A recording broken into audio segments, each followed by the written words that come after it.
Assalamualaikum warahmatullahi wabarakatuh. Jumpa lagi dengan saya, Mem Ahyana. Pada pertemuan kali ini kita akan belajar tentang narrative text. Jadi, narrative text is an imaginative story to entertain people. Okay, well, as I mentioned before, narrative text is an imaginative text. There are some types of narrative text. Jadi seperti yang saya sampaikan tadi bahwa teks naratif itu adalah teks imajinatif. Jadi tipenya ada 3, jenisnya ada 3. Yang pertama adalah fairy tales, or in bahasa we say dongeng, and then folk tale, dalam bahasa disebut dengan cerita rakyat, dan yang terakhir adalah fable atau cerita binatang.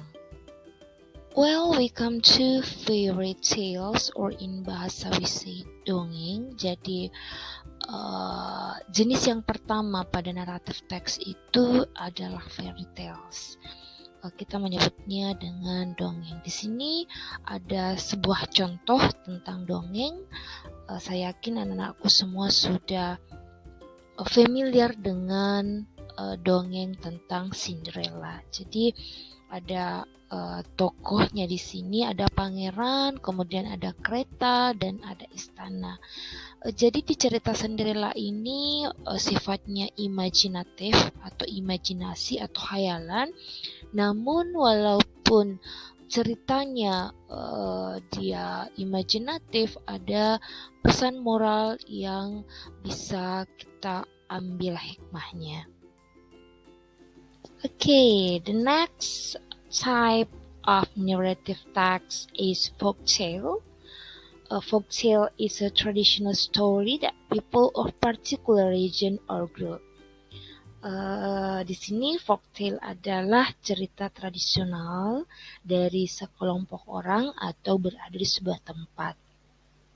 Let's see the picture. Jadi mari kita perhatikan gambarnya. I think it's familiar for you all. Jadi gambar ini saya kira adalah gambar yang familiar untuk kalian semua. Jadi ceritanya adalah Malin Kundang. Di sini ada beberapa urutan gambar di mana Malin Kundang ini adalah cerita rakyat dari Sumatera Barat. Jadi ada beberapa rangkaian di sini kita bisa perhatikan yang walaupun cerita Malin Kundang ini sifatnya juga sama, yaitu dia sifatnya imaginative text atau berupa khayalan, tetapi ada moral value, ada nilai moral yang anak-anakku sekalian bisa dapatkan. Jadi di mana Malin Kundang ini yang kita ketahui bahwa dia adalah anak durhaka dan dikutuk menjadi batu. Okay, the next type of narrative text is a fable. We can see that characteristic of fable. Jadi ciri-ciri dari fable itu yang pertama, tokoh binatang yang berperilaku dan berwatak seperti manusia. Yang kedua, konflik dalam cerita diambil dari kehidupan manusia. Dan yang ketiga, fable menggunakan latar tempat alam seperti hutan, sungai, kolam, dan sawah.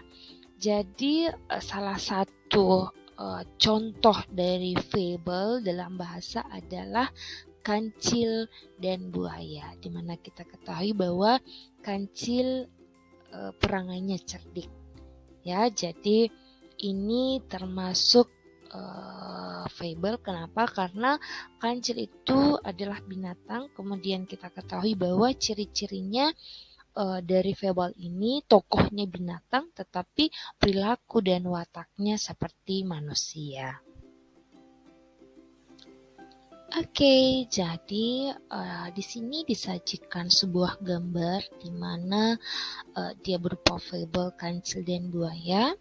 Kancil ini kita kenal dengan kecerdikannya, sehingga kancil ini bisa melakukan berbagai upaya untuk menipu menipu lawannya. Nah, dari gambar ini kita menyaksikan ada beberapa pohon apel yang siap dipanen. Karena kecerdikan si kancil ini, dan kita kenal bahwa buaya ini adalah binatang buas, tetapi dengan kecerdikan si kancil dia bisa menipu buaya ini dan dijadikan jembatan untuk mendapatkan apel yang ada di seberang sana. Oke, next, setelah kita mempelajari the types of narrative text, mempelajari 3 tipe atau jenis dari teks naratif, we come to next part. Jadi kita melangkah ke purpose atau moral value yang kita bisa dapatkan pada narrative text.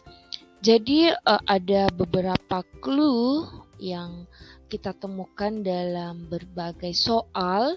Jika di soal itu kita menemukan kalimat why is the text written, the text is written for, what is the purpose of the text, what is the social function of the text, what is the writer's intention of the text.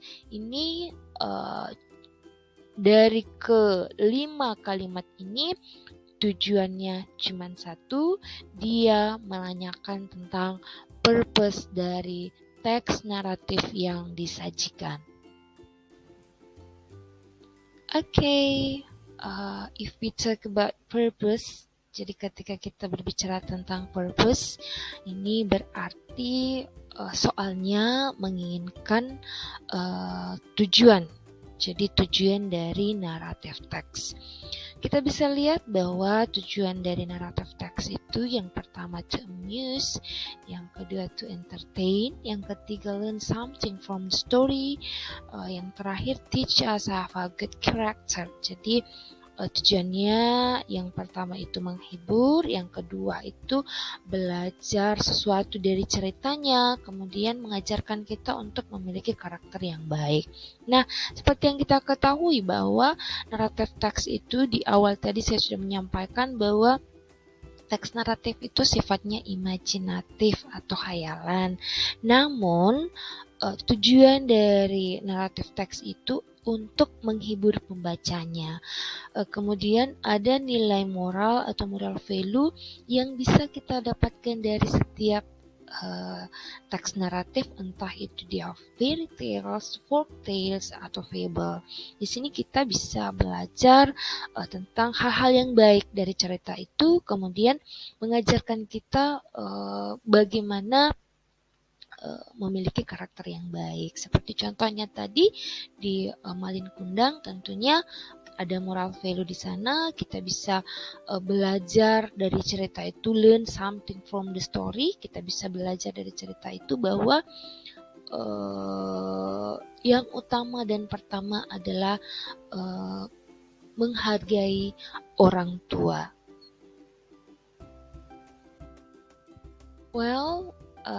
Setelah kita belajar tentang types of narrative text, purpose of narrative text, we come to generic structure of narrative text. Jadi kita akan belajar tentang struktur dari narrative text.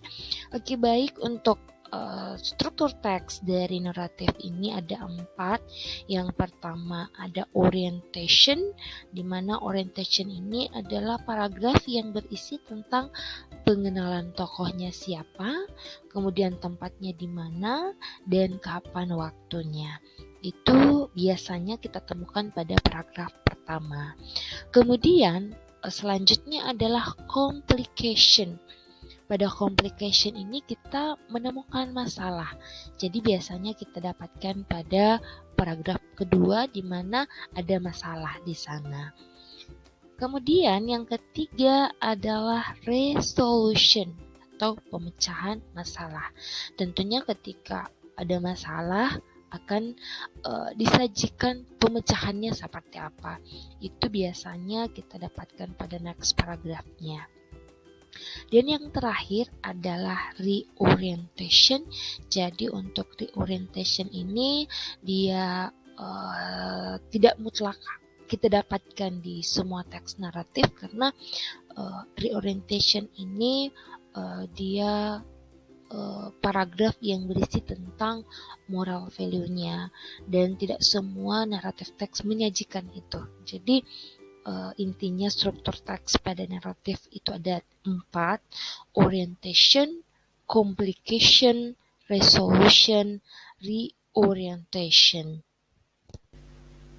Well, setelah kita mempelajari tentang struktur teks dari naratif, we come to language features. Jadi kita akan mempelajari tentang unsur-unsur kebahasaan dari naratif teks. Baik. Untuk unsur kebahasaan dari naratif teks terdiri dari 4 bagian. Yang pertama, adverb of time-nya atau keterangan waktunya. Yang kedua, menggunakan past tense. Yang ketiga, menggunakan conjunction. Dan yang terakhir adalah specific character. Jadi untuk adverb of time-nya sendiri, kita akan selalu menemukan kata once upon a time, one day, a long time ago. Jadi ketika mendapatkan kalimat seperti ini pada sebuah teks, berarti kita bisa menebak bahwa teks itu adalah teks naratif. Ini adalah ciri khusus dari naratif teks yang menggunakan adverb of time seperti once upon a time, a long time ago, dan one day. Itu untuk adverb of time. Next, past tense. Jadi pada teks naratif ini dia menggunakan past tense. Seperti yang kita ketahui bahwa past tense ini menggunakan kata kerja kedua. Seperti contoh, he gave his younger brother, he filled the bag full gold. And next, conjunction. Jadi tentunya di teksnya itu menggunakan conjunction seperti then dan when. Dan yang terakhir, specific character. Jadi karakter yang spesifik pada naratif teks itu bisa kita temukan seperti sang kuriang, bawang merah dan bawang putih, dan timun mas. Oke, baik. Jadi di sini disajikan sebuah fairy tales yang berjudul Cinderella. Mari kita baca sama-sama ya. Once upon a time lived a girl named Cinderella. Jadi dahulu kala hiduplah seorang gadis bernama Cinderella. She lived with her stepmother and her bad sister. Dia tinggal bersama dengan ibu tiri dan saudara tirinya. Her stepmother and stepsister treat her badly. Ibu tiri dan saudara tirinya memperlakukannya dengan buruk. One day, a prince of kingdom invited all girls to the ball. Satu hari, pangeran mengundang semua gadis untuk ke kerajaan. Cinderella want to go there. Cinderella juga ingin pergi ke sana, but she didn't have beautiful dress. Tetapi dia tidak memiliki gaun yang indah. Oh my God, I don't have dress, Cinderella said. Jadi Cinderella mengatakan bahwa, ya Allah, saya tidak memiliki gaun yang indah. A fairy godmother helped her. Jadi datanglah ibu peri membantu Cinderella. She gave Cinderella beautiful dress.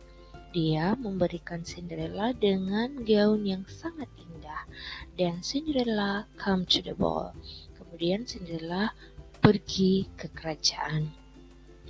A prince fell in love with her. Pangeran kemudian jatuh cinta padanya. They got married and lived happily ever after. Mereka menikah dan hidup bahagia. Baik, dari cerita Cinderella ini kita bisa menganalisis language features-nya atau unsur kebahasaannya. Seperti yang saya sebutkan tadi, unsur kebahasan pada narrative text yang pertama adalah adverb of time-nya. Jadi ada beberapa kata seperti once upon a time, kemudian a long time ago, itu adalah adverb of time. Ini kita bisa temukan di cerita ini pada kalimat pertama, paragraf pertama yang berwarna kuning. Once upon a time. Ini adalah ciri khas dari narrative text pada bagian adverb of time-nya. Kemudian ada juga one day. Dan selanjutnya kita menemukan past tense-nya. Past tense-nya jenisnya di sini dia past tense yang bold berwarna merah. Treat, invited, help, gave, got married, live happily. Ini menandakan bahwa pada fairy tale Cinderella ini menggunakan past tense. Selanjutnya adalah specific character. Jadi ada beberapa karakter atau tokoh di cerita ini. Yang pertama Cinderella sendiri, kemudian ibu tiri atau stepmother, saudara tiri bad sister, kemudian prince atau pangeran, dan fairy godmother atau ibu peri. Jadi inilah analisis pada cerita Cinderella terkait dengan language features-nya atau unsur kebahasaannya. Oke, baik. Selanjutnya kita akan menganalisis struktur teksnya. Jadi dari cerita Cinderella ini kita akan membacanya dulu ya. Once upon a time lived a girl named Cinderella. She lived with her stepmother and her bad stepsister. Dahulu kala hiduplah seorang gadis bernama Cinderella. Dia tinggal bersama dengan ibu tiri dan saudara tirinya. Untuk paragraf ini dia termasuk dalam kategori orientation. Mengapa? Seperti yang telah saya jelaskan sebelumnya, bahwa orientation adalah pengenalan tokoh, waktu, dan tempat. Jadi di paragraf pertama ini kita menemukan tokohnya siapa saja, yaitu Cinderella, kemudian ibu tirinya dan saudara tirinya. Kemudian waktunya kita lihat di once upon a time atau dahulu kala. Baik, selanjutnya her stepmother and stepsister treat her badly. One day, a prince of kingdom invited all girls to the ball. Cinderella wanted to go there, but she didn't have beautiful dress. Oh my God, I don't have dress, Cinderella said. Jadi di paragraf kedua ini, ibu tiri dan saudara tirinya memperlakukan Cinderella dengan buruk. Suatu hari, pangeran di kerajaan mengundang semua gadis ke kerajaan. Cinderella ingin pergi ke sana, tetapi dia tidak memiliki gaun yang indah. Cinderella mengatakan, "Ya Allah, saya tidak memiliki pakaian yang bagus." Nah, pada paragraf kedua ini, dia dikategorikan sebagai complication. Mengapa? Karena di complication ini timbulnya masalah dalam cerita itu. Next, a fairy godmother helped her. She gave Cinderella beautiful dress. Then Cinderella came to the ball. A prince fell in love with her. They got married and lived happily ever after. Jadi di paragraf terakhir, ibu tiri datang kemudian membantu Cinderella. Dia memberikan Cinderella gaun yang indah. Cinderella datang ke kerajaan, pangeran jatuh cinta padanya, mereka menikah dan hidup bahagia selamanya. Pada paragraf ini dia dikategorikan sebagai resolution. Mengapa? Karena pada tahap ini, pada paragraf ini sudah ada pemecahan problemnya, ada pemecahan masalahnya, yaitu dengan ibu peri memberikan gaun kepada Cinderella. Oke, cukup sekian pertemuan kita hari ini. Thank you for watching. See you next meeting. Thank you.